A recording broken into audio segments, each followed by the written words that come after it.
A avaliação neuropsicológica é um processo avaliativo para você descobrir como o teu cérebro funciona. Olá pessoal, sejam muito bem-vindos ao nosso novo quadro aqui no canal da Presença, que é Venha com Presença, um quadro especial onde nós traremos profissionais incríveis para falar de saúde mental, bem-estar e autodesenvolvimento. E hoje eu estou com uma psicóloga incrível, a Renata Brum. A Renata é psicóloga especialista em neuropsicologia e psicopatologia. Renata? Olá, tudo bem? Boa tarde, boa noite, bom dia, não sei que hora vocês estão vendo. É um prazer estar aqui, é um prazer falar sobre o meu trabalho. Acho que vai ser uma conversa bem interessante, bem incrível. Vai ser muito. E hoje a gente vai trazer um papo bem curioso que eu gostei muito de que a gente vai falar, que é sobre avaliação neuropsicológica. Eu estou bem curiosa para saber um pouquinho mais sobre isso. E pra gente começar, me explica pra gente o que é a avaliação neuropsicológica e como que ela pode revelar, assim, coisas que uma pessoa não conhece sobre si mesma. Como que funciona isso? Bom, a avaliação neuropsicológica é um processo em que a gente avalia padrões cognitivos, comportamentais, psicológicos e emocionais daquele indivíduo. Então, a gente vai analisar sempre o indivíduo com ele mesmo e o indivíduo dentro do ambiente, o indivíduo com o todo, com o ambiente dele. Para isso, a gente usa tanto a análise clínica da psicologia, então é sempre bom lembrar que a avaliação neuropsicológica precisa ser feita com o neuropsicólogo, com um psicólogo credenciado, né, com registro no Conselho Federal de Psicologia, porque a gente, além da análise clínica, que tem esse olhar da psicologia, a gente utiliza de testes cognitivos, a gente utiliza de escalas, de inventários, que são padronizados pelo Conselho Federal de Psicologia. Eu quero fazer os testes da psicologia porque eu quero saber se eu tenho alguma coisa, o que está acontecendo. E a avaliação neuropsicológica, ela vai além da aplicação dos testes. Os testes, eles são importantes porque é quando a gente vai comparar o indivíduo com o todo, né? Então a gente vai ver, ele foge no padrão em alguns pontos do esperado, então a gente vai balizar isso.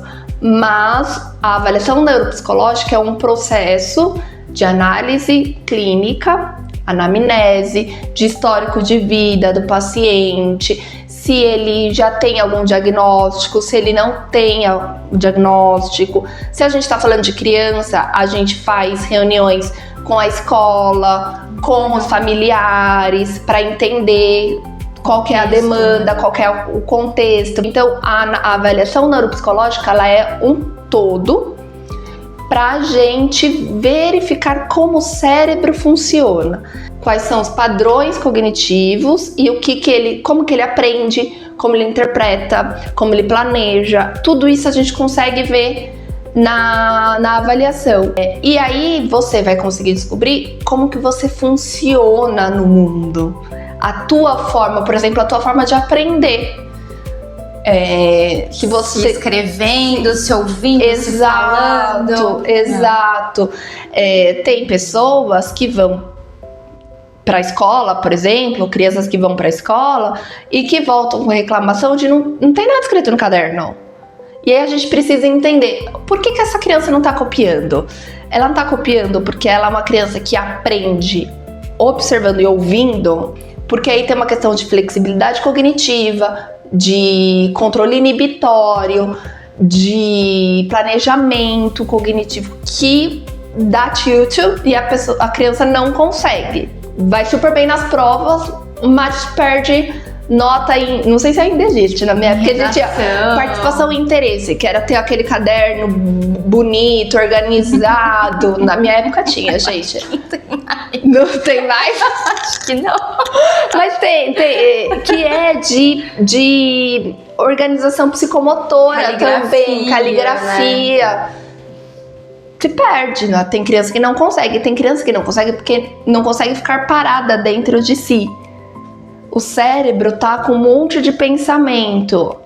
E aí eu preciso entender Por que que tá? O que que tá se passando pela cabeça? E eu tô falando de criança, mas pensando em adultos, por exemplo, reunião de trabalho, isso acontece. Demanda que às vezes gestão de tempo, então pega muita coisa para fazer porque não consegue fazer gestão correta de tempo. E isso tudo a gente descobre na avaliação neuropsicológica. A gente descobre por que pega tanta demanda. Será que é falta de conseguir impor seus próprios limites? Ou é falta de gestão de tempo? Tem uma questão que a pessoa não consegue se organizar no dia, assim. Ela tem realmente uma dificuldade de pensar, se eu tenho que estar na empresa às 7 e eu moro a 15 quilômetros do meu trabalho, não dá para eu acordar às 6h30, querer tomar banho, sentar para tomar um café da manhã tranquilo e trabalhar. Não vai dar tempo.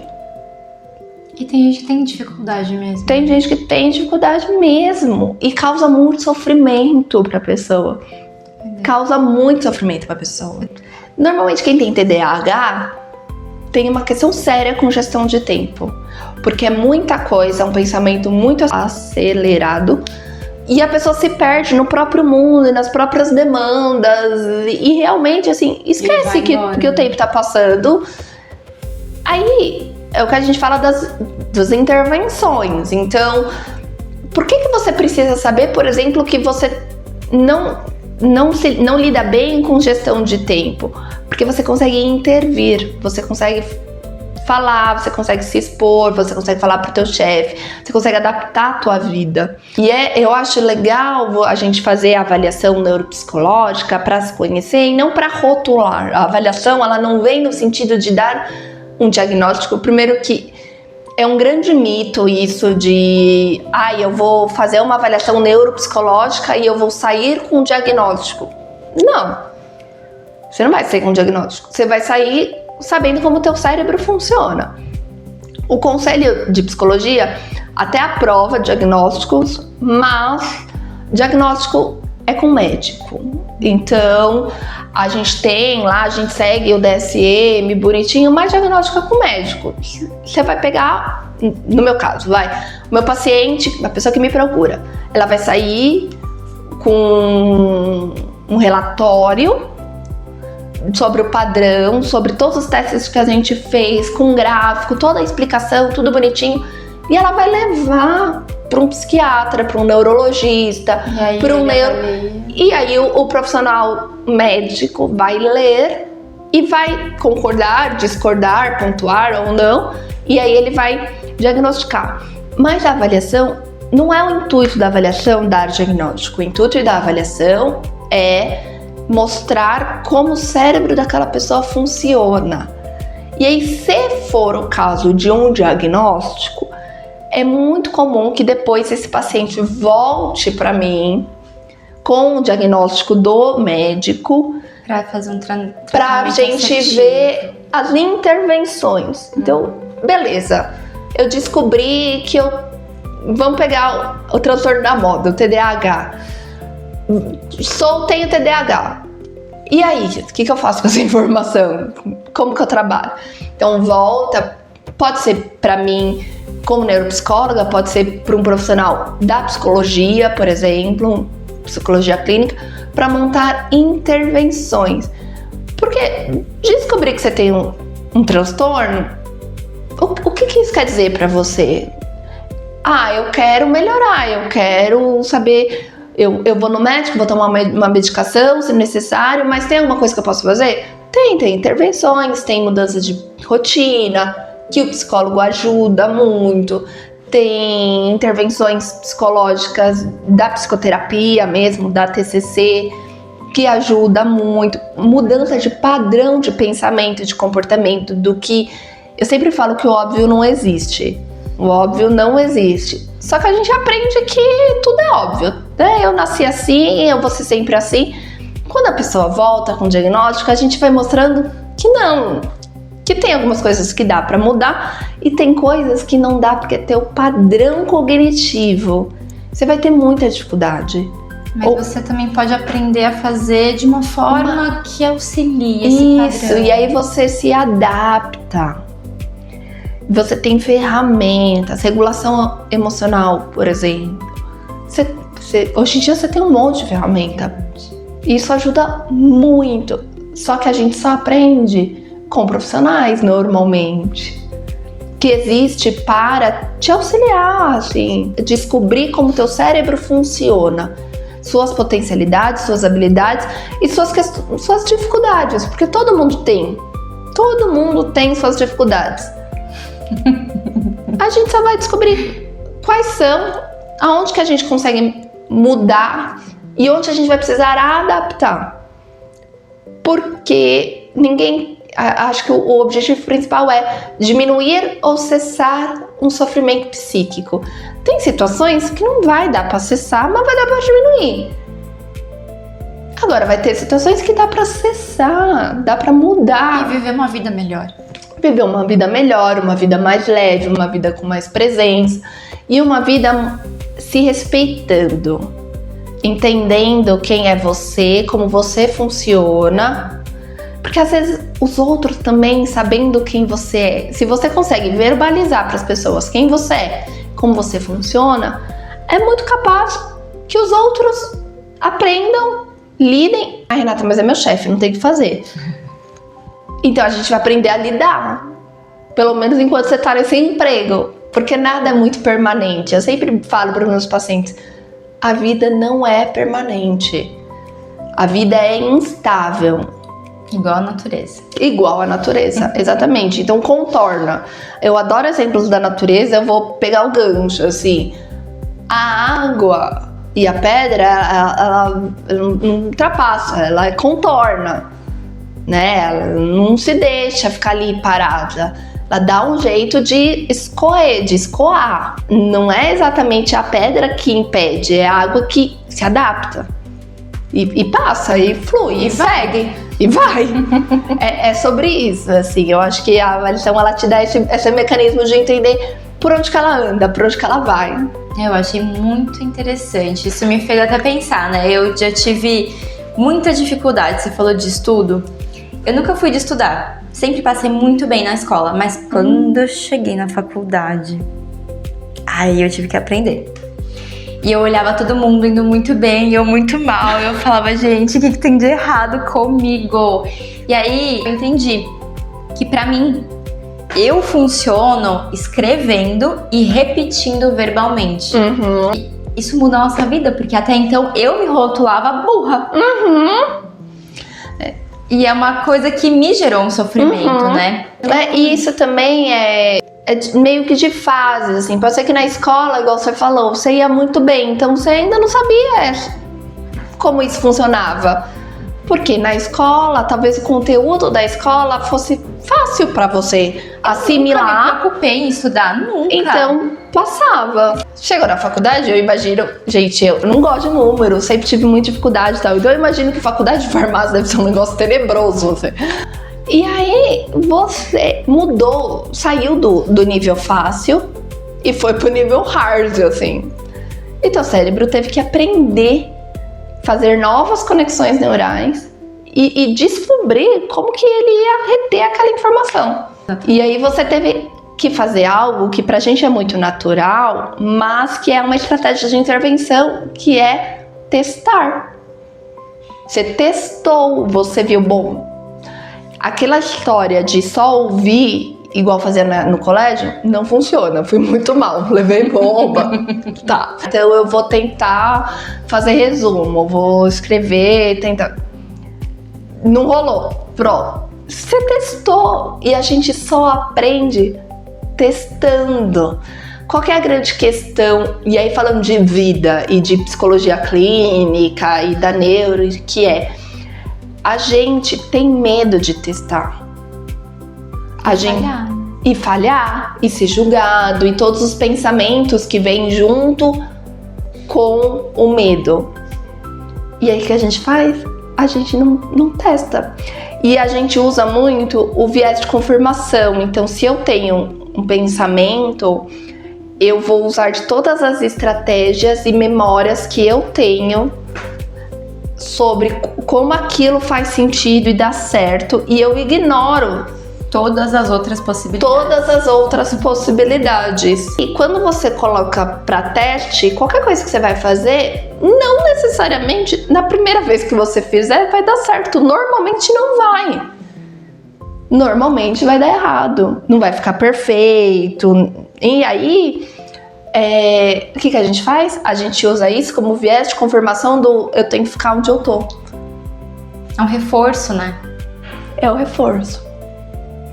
Então é difícil, eu falo que mudança é implicação, é ação, não é fácil. Quando as pessoas me procuram para psicoterapia, eu falo, são pessoas muito corajosas, porque mudar não é fácil, é cansativo, é frustrante.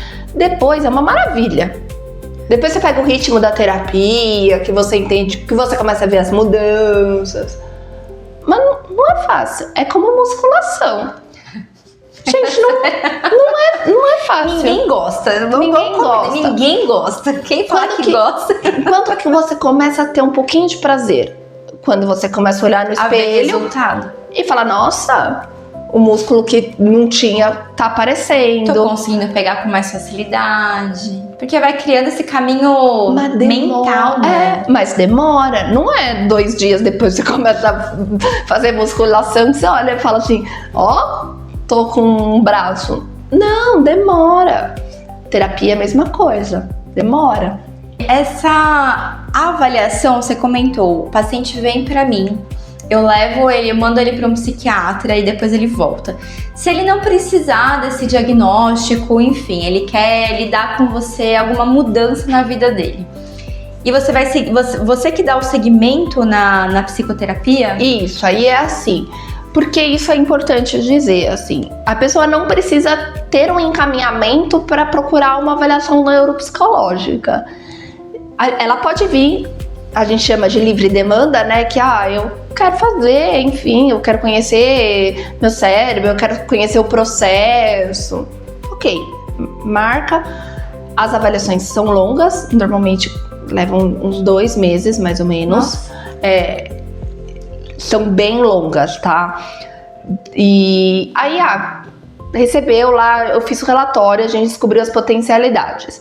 Se eu perceber que é necessário, tem sinais eu vou chegar para o paciente e falar assim, eu vou te encaminhar para um psiquiatra, tá? Se não, ou para um neurologista, enfim, ou para um clínico. Se não, eu quero só conhecer, eu vou chegar, porque a gente explica página por página do relatório e no final a gente fala, a partir de agora você já sabe como o teu cérebro funciona.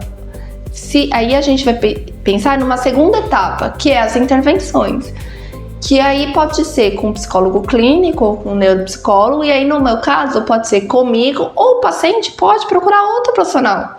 Não necessariamente precisa ser comigo, pode ser com um psicólogo clínico, que vai conduzir essas intervenções. Então, vamos pegar de novo o atraso, gestão de tempo, tal. Às vezes a pessoa vem me procurar justamente porque o marido, a mulher tá quase mandando embora. Assim, gente, você vive atrasado, isso começa a causar brigas em casa, de organização. Aí vem fazer a avaliação, realmente tem uma questão de gestão de tempo.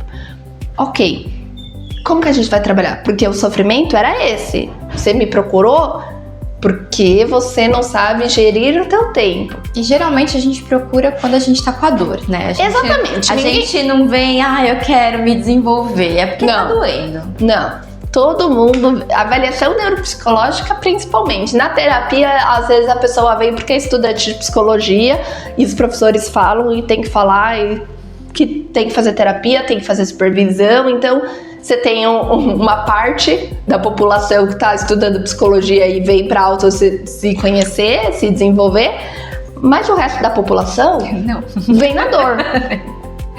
E normalmente vem depois de ter passado por vários outros profissionais e encaminhado, ou em situações assim, senão você vai ser demitido, vai procurar ajuda, já senão chega no limite da pessoa.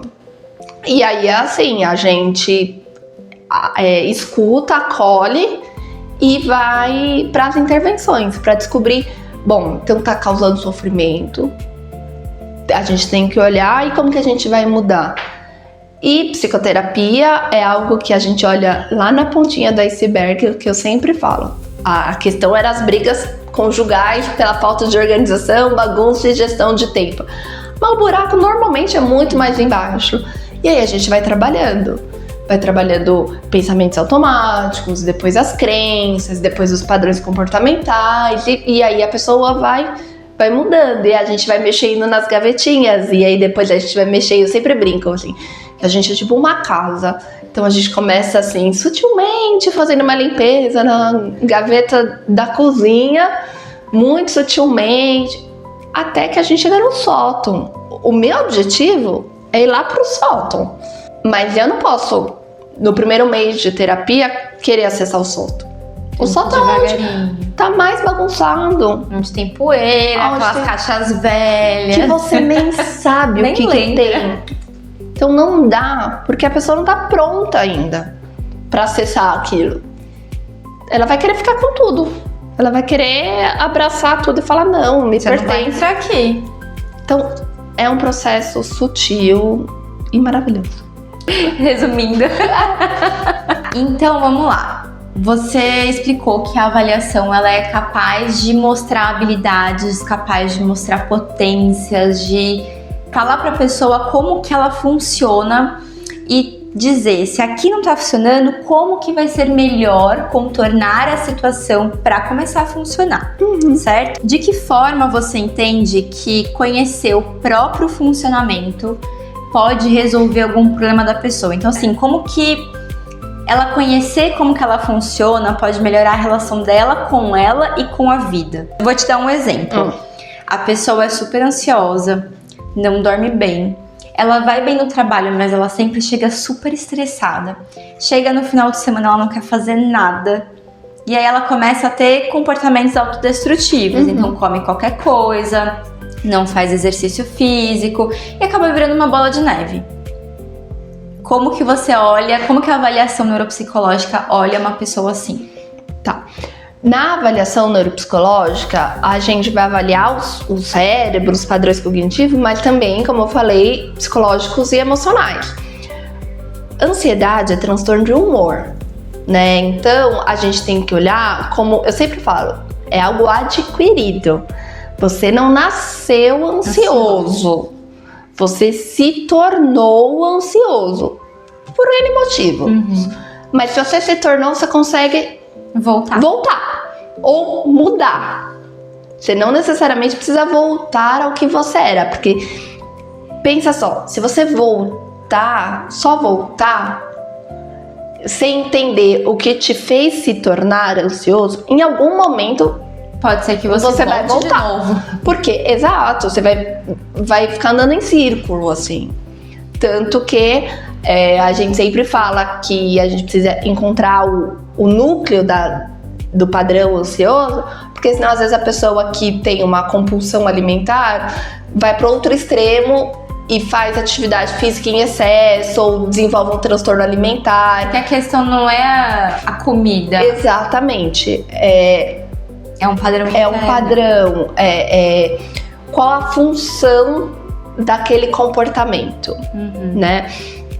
E aí, na avaliação neuropsicológica, a gente detecta, inclusive, ansiedade. Detecta, assim, não é uma palavra correta, mas a gente verifica que a intensidade da ansiedade, que pode, inclusive, receber o diagnóstico de transtorno de ansiedade generalizado. E aí, a gente trabalha, de novo, no núcleo. Então, o que te causa ansiedade? Por que você se tornou ansioso? Quais são os seus padrões ansiosos? Como que você aprendeu a ser ansioso? Por quê? O que está acontecendo dentro do teu cérebro, dos seus pensamentos, do seu comportamento? Porque todo comportamento tem uma função, mesmo que o comportamento seja destrutivo. Ele sustenta algo desse indivíduo. E a gente precisa entender o que ele sustenta. Então a avaliação neuropsicológica, ela também pega padrões de pensamento. Não padrões de pensamento, ela avalia como que aquela pessoa está pensando e vivendo. A partir disso, desta forma de como ela se relaciona com o mundo, a gente consegue intervir.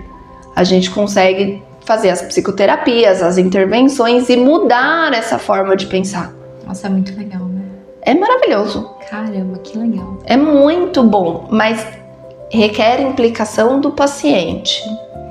Que eu acho que é essa parte mais difícil das pessoas entenderem. O engajamento. Exatamente. Até na psicoterapia, né? É porque a avaliação neuropsicológica, ela é um relatório. Só. É o que eu sempre falo. O que você vai fazer com esse relatório depois? Esse é o principal. Essa é a principal pergunta. O que você vai saber depois que você descobriu como que você pensa, como que você age, como você se comporta. Tem situações e situações, e tem pessoas que agem da mesma maneira a vida inteira, porque aprenderam lá de criança, e aquele comportamento tinha uma função, e tá tão enraizado aquilo que pra ela é muito difícil acreditar que aquilo dá pra ser mudado. Ou tá causando problema. Ou tá causando problema e que dá pra ser mudado. E aí quando começa a chegar efetivamente no sótão, ela fala, não quero. E aí abandona a terapia, abandona remédio, então às vezes tá fazendo tratamento com psiquiatra, fala, não, já tô boa, não dá mais, não quero mais, enfim.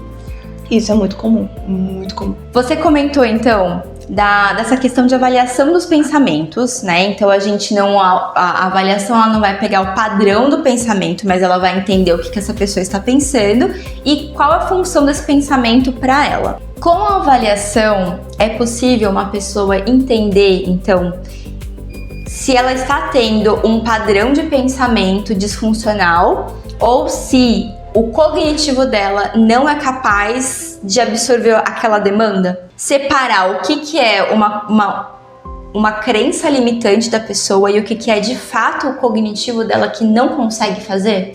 A gente consegue, porque a gente consegue detectar, muito entre aspas, tá? A falha no sistema cognitivo. A avaliação é um recorte, uma fotografia do momento daquele paciente. Por isso que uma coisa que eu sempre pergunto pro meu paciente é: você tá tomando medicação enquanto você tá aqui fazendo processo comigo? Porque às vezes o paciente já vem encaminhado de um psiquiatra e normalmente acontece do psiquiatra me encaminhar com dúvida de diagnóstico de, por exemplo, ansiedade e TDAH, que são padrões muito parecidos. Então, isso a gente precisa ver, é uma fotografia. Como que o padrão, como que o cérebro dele tá funcionando naquele momento que ele tá respondendo o teste.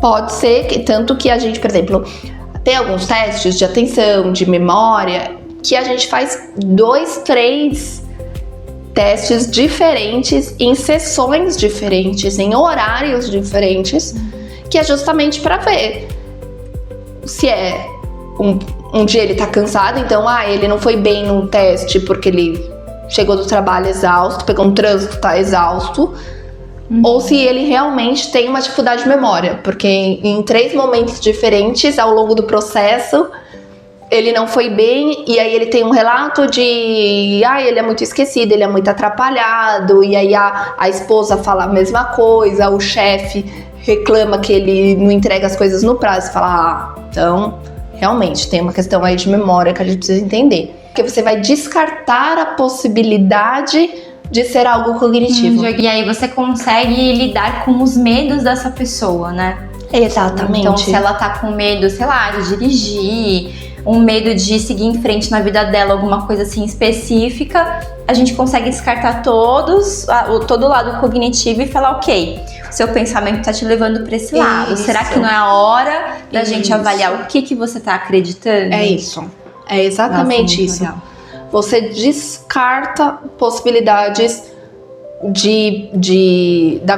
do cognitivo ter prejuízos, digamos assim. E aí você olha só pro psicológico e pro emocional. Eu faço inventário de ansiedade, depressão no início do processo, no meio do processo e no fim. E normalmente dá diferença. Caramba. Principalmente no começo, porque a pessoa vem ansiosa pro processo. E ao longo do período ela vai acalmar, ela mesma vai vendo também exatamente, coisas, exatamente. É muito gostoso, é muito legal quando o paciente já está em processo psicoterapêutico, mesmo, e normalmente é assim que acontece, com outro colega, com outro profissional, e aí tem as trocas aqui comigo, na avaliação. Então, o próprio paciente vai tendo seus insights, e aí ele vai comentando, e aí ele leva pro terapeuta dele. Legal. E fala, então, eu tava fazendo avaliação, eu percebi que acontece isso, que acontece aquilo. E aí ele vai trabalhando em terapia. Por isso que eu falo, não necessariamente você sai com um diagnóstico, mas você sai com uma mudança. Você sempre vai mudar. Você passa pelo processo de avaliação neuropsicológica, você vai mudar. Não tem como. A pessoa tá buscando melhorar de vida, ela não sabe como, mas tem uma insatisfação geral ali na vida dela. Não tá feliz no trabalho, ela não se encontrou ali muito no meio, é uma questão de relacionamentos, ela quer dar aquela mudança na vida dela. Você vê um potencial com a avaliação neuropsicológica? Você acha que ela consegue entender as habilidades dela e pôr pra trabalhar e viver uma vida incrível? Vamos alinhar expectativas. Viver uma vida incrível depende do o que ela entende por uma vida incrível. Uma vida incrível não é uma vida sem sofrimento, sem BO, sem problema. Isso sempre vai ter. Isso sempre vai ter. Então, a avaliação psicológica não vai fazer isso. Ela não vai te dar a fórmula mágica de ser zen. Inclusive, muito pelo contrário. Porque quanto mais a gente se conhece, mais a gente entende onde a gente tem que trabalhar. Mas, sim, a avaliação neuropsicológica vai te mostrar quem você é. Quando a gente fala de avaliação neuropsicológica, a neuropsicologia é uma especialização da psicologia.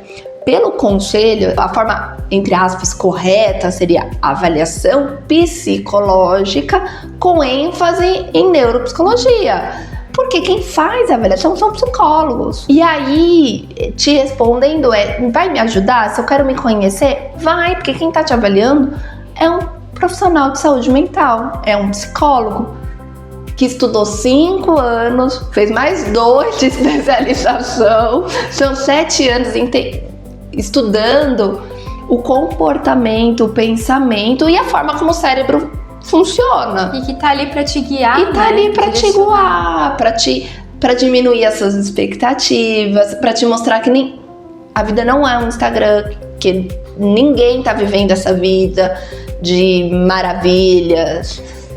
Tá tudo bem, assim, mais presença.